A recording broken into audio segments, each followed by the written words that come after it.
y te van a dar un cheque así nomás de la nada. ¿Eso es lo que tú piensas? I couldn't help. ¿Piensas? Eso es tu culpa. Demasiado orgulloso para pedir ayuda y ahora nos echan a patadas como perros. That powerful scene you just watched is from a low-budget film, an award-winning low-budget film called Rich Kids. And we all know how difficult it is to make a low-budget film, especially if it's your first or you're just beginning.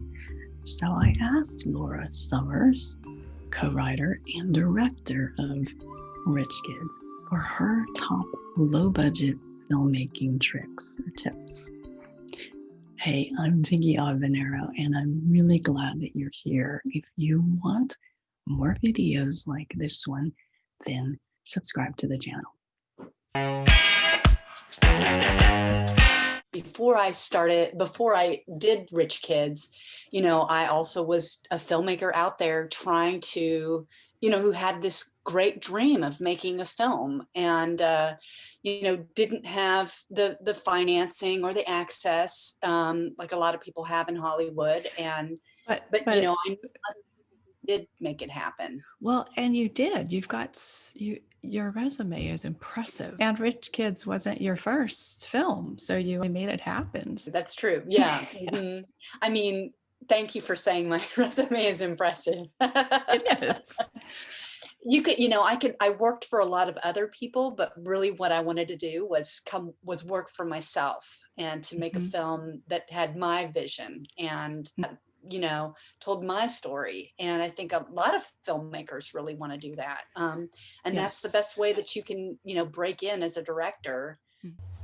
Don't you want to know what it's like inside a house like that? A nice house. Bring your career up to another level besides just working for other people. And I was tired of telling other people's stories, and making other people's dreams come true. So I used to go to a lot of filmmaker events that are similar like this, that would be about listening to film talk about how to get their films made. Because I do kind of consider Rich Kid my first film, even though I did direct some other couple of other projects, but this was my first one striking out on my own.